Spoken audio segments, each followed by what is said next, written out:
are still in training here. But I want to say one thing. If you can't hear us younger people up here, raise your hand. Because I was back in the back and I couldn't hear. So I know some of us out there may not be able to hear. So raise your hand. They don't mind you raising your hand. Just stand up and raise your hand and wave like that. They'll know that means you can't hear. And we'll know that you can't hear. So do that because that's important. We want you to hear. We don't want you to come to service and say you can't hear a thing. So this morning I'm going to speak on the journey into the light. And I want to, before I start, I want to give you, I want to give the Irons a plug for yesterday. I really enjoyed the lady. She's the bestseller from the, I think it's the Times bestseller. And she had a book, she died and came back. And it was really clear. So I would say to all of you, the tapes are going to be there on Irons, and I think it's really great information for all of us to listen to, because I was thinking that we would have a session on some of the things, because they would have a YouTube. She would be on the YouTube. I would figure out what nights are YouTube, and I would call you. I would send out a notice that we would have her YouTube there, and we would be all listening to it and talking, about it. Because I thought it was such great information about, and guess what they were talking about? She was talking about the light, what I've been talking about. Yes, so she was really great though. I don't know, how many of you were there? I mean, you were there. I know I saw April. I went through the names. I always go if I see our people's names. I saw April's name. And we shared it to the church's Facebook page. Yeah. Mm-hmm. If you follow the church on Facebook, we shared the video from yesterday on our Facebook page for the church. Oh yeah, we have such wonderful people here. Sharice and Kate, they just on top of it. They shared the video, and so they were there. They shared the video on YouTube, so on our page, so you can look at that. That'd be great. But I just want to give that because I thought it was so wonderful. But I want to say that it made me thinking a lot, and I thought it was a lot for our class, information for our class. Don't you think, you, April and Kate, for our class, that when we've been talking about, especially the whole thing about, do you come back, and how many times you come back, and all that. So I think that probably will come up again at our convention. Is there a reincarnation? I know some of you are reincarnationists out there. But anyway, journey to the light. Many of us may think we are all light already, that we're just this wonderful light. But you know what it is, that soul of light. And how do you get there? And I often like to talk about my table and all the things on my table. And compassion on my table, love on my table, and all these other words, that forgiveness on our table, all these things on our table. And so, how do you get to the light? It's by you recognizing that those things are important in order for you to make that journey. It is important that you and I have compassion. And when we talk about compassion, a lot of us get confused with compassion and giving and all those things. But compassion is knowing that we, in our heart, this heart, cares for other people and want to see other people benefiting and well, and all well with other individuals. Compassion. Now, sometimes, we should think about compassion is that you have to give people the fish all the time. You have to fish for someone, and you give them the fish in place, you clean the fish, and you put the fish on their table. But compassion is sometimes just giving someone a pole, giving them bait, and showing them to the river, and letting them, and showing them how to put that pole out there, and how to wiggle it around to attract the fish.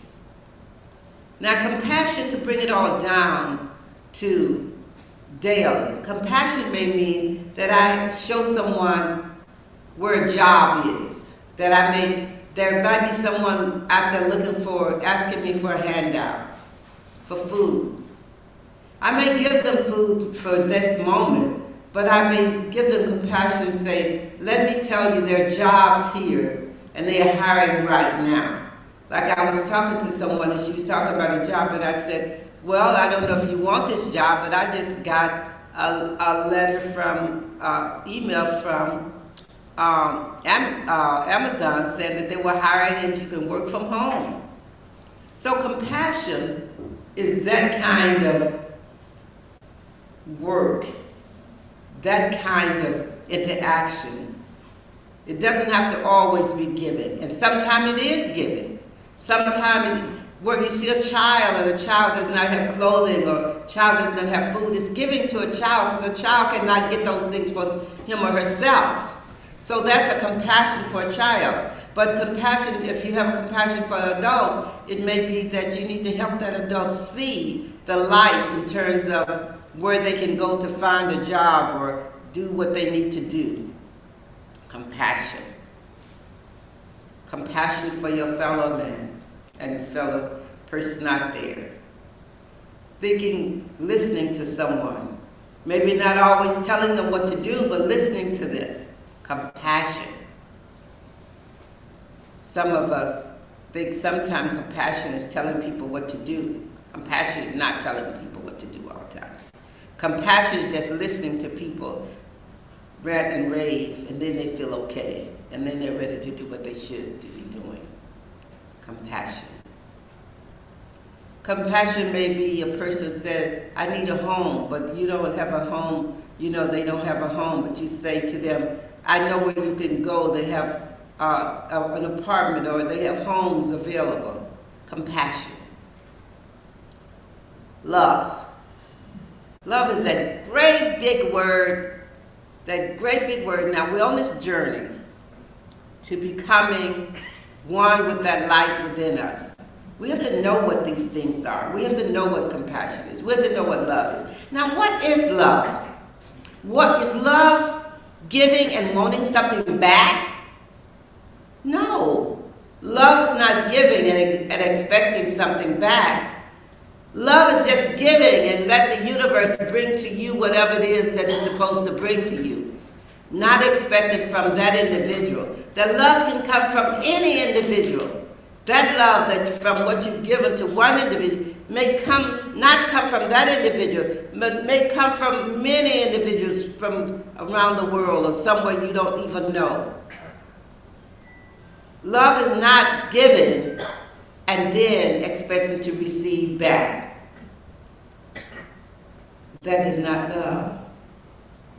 Love is giving and sitting with a smile and knowing that the universe returns the gift. That you will get the gift of giving. It is such a wonderful gift. That's love. Not asking the universe for anything.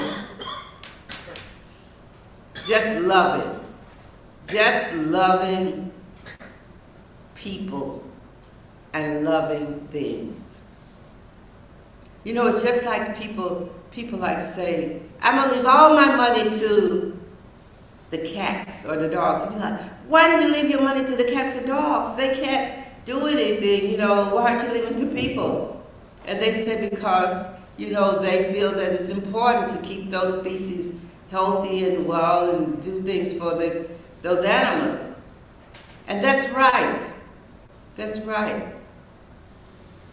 But you know, because you give it to the cats and dogs does not mean it has to come back. The gift of giving from the cats and dogs coming back from the cats and dogs. It comes back in other ways from other individuals or for other things. Or from just the universe. Just the universe sprouting up for you, sprouting up and giving for you. You see these flowers planting in your garden and you wonder, how did I get these flowers?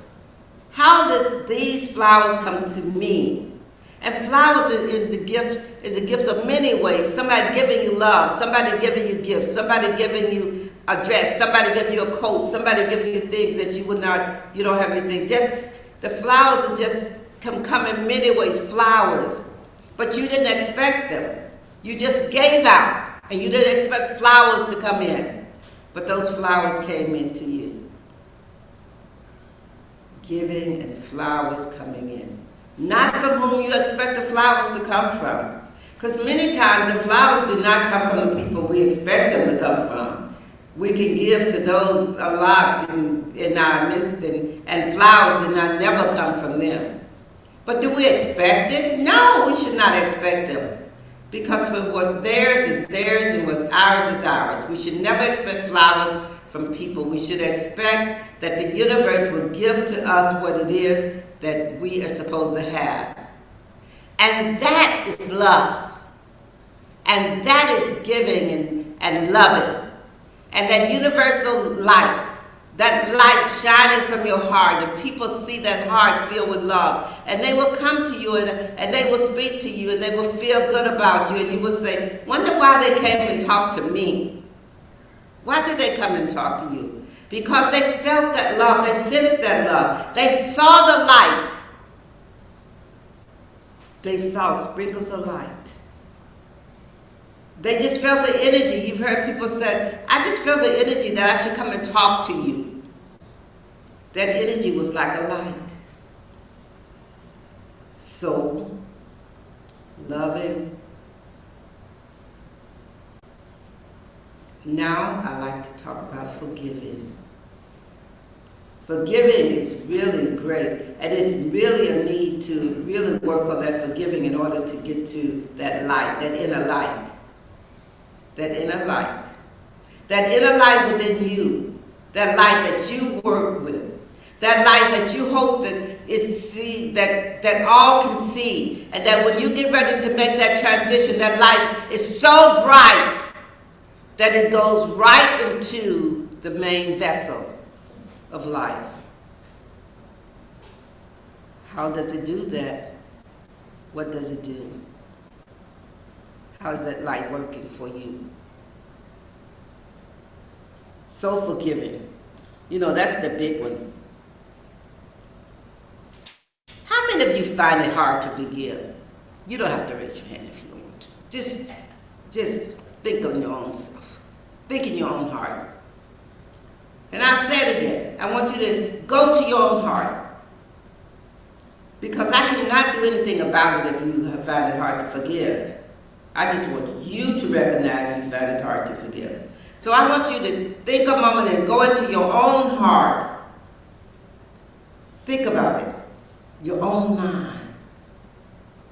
Think about something that's been done to you and you have not forgiven yet. 2 or 3 things probably. It's hard to forgive sometimes.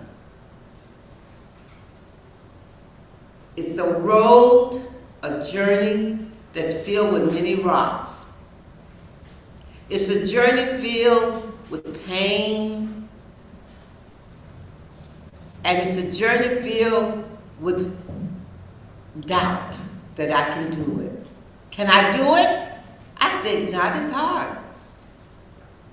I don't think I can do it. But I'm here to tell you today that each one of us can forgive. There is not one person in this church today that cannot forgive. You have to want to forgive. You have to want to do it. And forgiving is not a 12-step program. It's not a 24-step program. It can be a lifetime program. It can be when you're getting ready to make that trip into that spirit world, you find that door is opening part of the way, and then you see the light is not quite there because you have not forgiven. And it says to you, this is something you must work on. So when you get to the other side, you think, I thought I had worked on that. And you see that you hadn't. You see that there's much work into forgiving. There's much work and there's much pain in forgiving. To forgive is a lot of pain. Because it's a road less travel. It's a road that most of us don't travel. We're afraid to travel it because when you get ready to forgive, you have to look where? You have to look at yourselves. You have to see who I am. This is who I am. How can I forgive if I don't know myself? In order to forgive, I must know myself. Who am I? What am I about? To forgive. So the light, that light shines so bright when you forgive, because it's a great gift to be able to forgive. It says that I have met me. I have met the light within me. I am ready for expand the light. I am meeting that light, and I know how important it is for me to forgive. I will work hard on this gift for forgiving. I will work very hard. I tell you, that's the greatest gift you can have. You know, I had once there something happened to me that I thought I could never forgive, and now I can't even. I try to tell people about it now. I don't even remember what it is, what exactly happened. That is when you've forgiven, when you can't tell a story like it happened yesterday. Now, how many of you can tell that story like it happened yesterday when you try to forgive, and it was 20 years ago? You can tell it just like it happened yesterday. You can repeat the story. And you say, I can tell the story like it happened yesterday. And you do go from day to day and moment to moment. And you tell things you thought you had forgotten. But that means you've never forgiven. You haven't forgotten. That story still weighs heavily on you. On you. Forgiving. Forgiving. Forgiveness is a great gift. It's a great gift, and I say to all of you, we all must seek it. We all must seek it because the light is dim when we don't forgive. The light was dim. That soul light is not bright when you don't forgive. Just take a deep breath sometime and think about how important it is. And think about who do I need to forgive? And don't think about why I need to forgive. Think about who I need to forgive. Because why? We need to forgive all the people we haven't forgiven.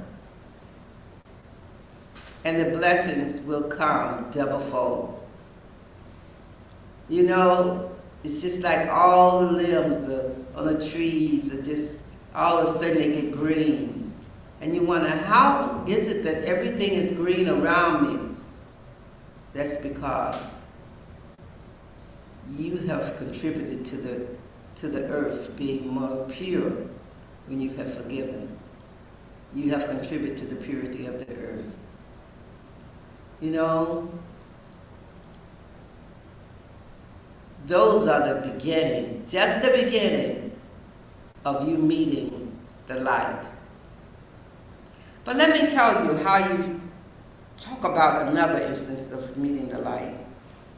It's sitting to meditate or sitting to think and talk with the light once, at least every day. You could do it before you get up in the morning. You could do it at night. You go to bed. Talk with the light. Talk with that energy, that soul energy inside of you that you want to open up. Talk and let the light open up for you. You all have the gift to do that. Each one of us have the gift to do that.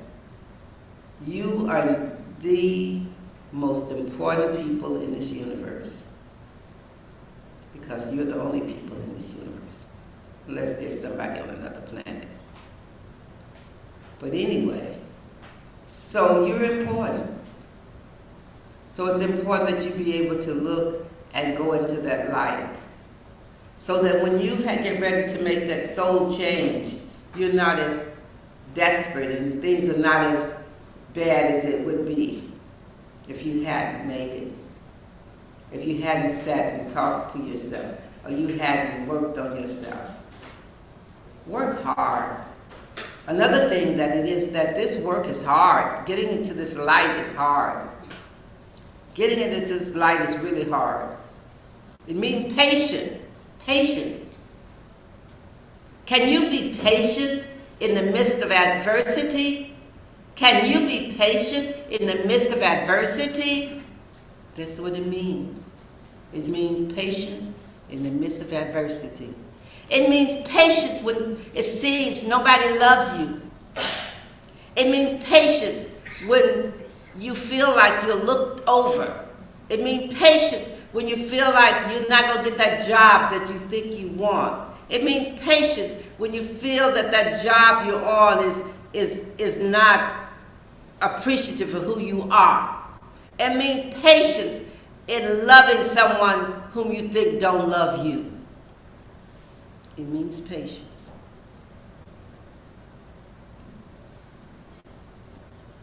How patient am I? Do I sit with the word patient? Is that the word I hold dearly to my heart when all the things around me creates havoc to my heart? Do I hold patience there when havoc comes to my heart? Or do I say, I got to do something about it? Or do I say, I'm patient. I'm going to wait till this light gets brighter and brighter and show me the way. Patience. Oh, that's a great word that most of us pass over. We don't want to recognize that word in our vocabulary. Is it in your vocabulary? Patience? Do you know what it means? Standing still in the midst of adversity. Standing silent in the midst of adversity. Not having to say a word when someone says a word to you, but not having to say a word back, but just looking and blessing them. Patient. Sometimes it means dropping your head and just blessing them as they move out or move around you. Patience. Now I know, because I know some of my brothers and sisters in here, I know you don't have patience. I know that's some of your biggest words. I'm not going to call you out about it, so you don't have to be uncomfortable. But I know that some of our biggest words is patience. I tell you,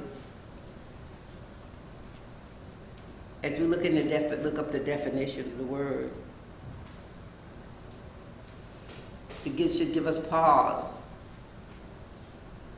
to think that we have to do something different in our lives. We have to create a different life for ourselves, but sometimes we don't. But I tell you this morning, as I close with this part of our sermon, which will be continued, that this day should be the beginning of the day you work and look and say, I'm journeying into my light. Now is the beginning of that I journey into the light. And I will take heed of those things that I need to take heed of to get into the light. So, blessing you so much that you may hold those things dear to you and use those things when you feel necessary. Blessing you with all my love.